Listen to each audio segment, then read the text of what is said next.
مریم نواز شریف نے بھی کہا فارن فنڈنگ کیس کا فیصلہ جلد سنایا جائے۔ ان کا کہنا تھا الیکشن کمیشن عمران خان کے خفیہ اکاؤنٹ سامنے لائے۔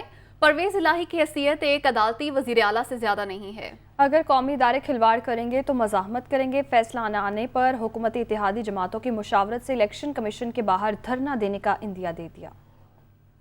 عدالت کا کام ہے آئین کی تشریح کرنا، آئین سازی کرنا عدالت کا کام نہیں ہے۔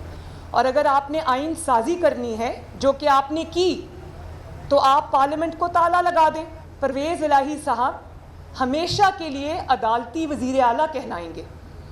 وہ عدالتی وزیر اعلیٰ ہے۔ 10 ممبرز کا کوئی خاص نہیں ہوتا، 10 ممبرز ادھر جاتے ہیں تو ادھر بھی آ سکتے ہیں۔ اگر ایسی ہی پالیٹکس کرنی ہے تو وہ ہمیں انشاءاللہ تعالیٰ زیادہ بہتر آتی ہے۔ ایک ہی چیز محفوظ ہے پاکستان میں، وہ فارن فنڈنگ کا فیصلہ ہے۔ یہ 8 سال سے اس میں تاخیر ہو رہی ہے، جھوٹ پر جھوٹ بولا جاتا رہا۔ میں فارن فنڈنگ کیس کا فیصلہ قوم کے سامنے جلد از جلد لانے کا مطالبہ کرتی ہوں۔ الیکشن کمیشن آف پاکستان سے یہ مطالبہ کرتی ہوں کہ جو خفیہ اکاؤنٹس اس نے آج تک خفیہ رکھے ہوئے وہ قوم کے سامنے لائے جائیں۔ وہ ای سی پی چیئرمین جس کو اس نے خود اپوائنٹ کیا، پہلے ان کی دن رات تعریفیں ہوا کرتی تھیں، اور آپ یہ دیکھیں کہ جب اس کو کسی چیز کا خوف ہوتا ہے کیونکہ اس نے وہ گناہ کیا ہوتا ہے تو یہ اس ادارے کے سربراہ کو اٹیک کرتا ہے۔ اگر فارن فنڈنگ کیس کا فیصلہ نہیں آتا تو پھر تمام جماعتوں کی مشاورت کے ساتھ ہم ای سی پی کے سامنے دھرنا دیں گے۔ اگر آپ کے ساتھ ظلم ہوگا، اگر آپ کے ساتھ زیادتی ہوگی، اگر آپ کو لیول پلینگ فیلڈ نہیں ملے گی،